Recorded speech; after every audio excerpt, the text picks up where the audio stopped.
Good evening. My name is Christine Monroe. I am also a person in long-term recovery. What that means to me is that I have not had to use a substance or alcohol. I have not put that in my body since around February 12th, 2007. Just last month, I celebrated 12 years of recovery, and I first and want to thank everybody that testified today and all of you here. This is a very important topic for me. I want to also say that my story is almost exactly like Miss Newman's. I was homeless, I was helpless and destitute for many years during my addiction. I could not find my way out. I broke laws. There wasn't a day during that period of my addiction where I didn't have multiple substances on me for my own personal use.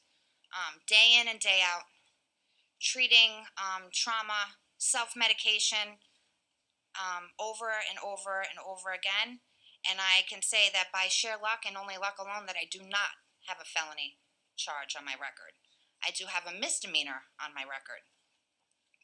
And that's important to state here because with just a misdemeanor, I was allotted treatment. I was allotted housing right out of treatment. I got into subsidized housing with 2 young children the day that I stepped foot out of treatment. I was also allotted financial aid, which brought me all the way through school, and I just recently got my graduate degree.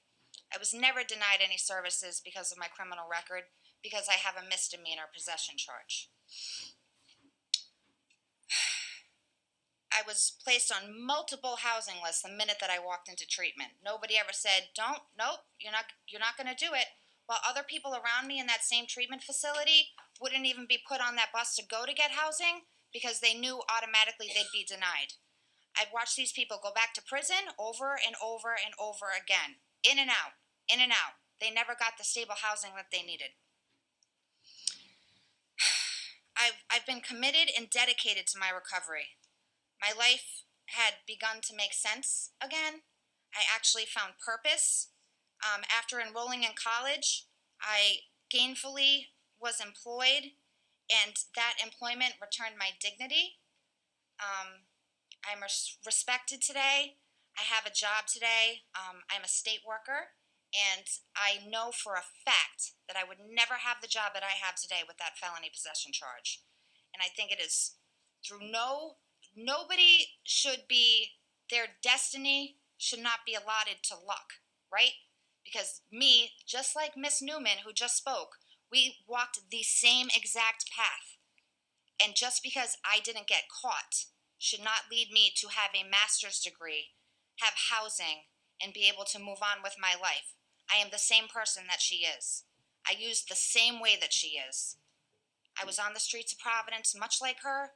There's no reason why I should be sitting here with a graduate degree, a state job, and housing, and going to buy a house this year because I don't have a felony charge. I am in full support of this legislation. Thank you very much. Thank you for your testimony. Senator McKinney.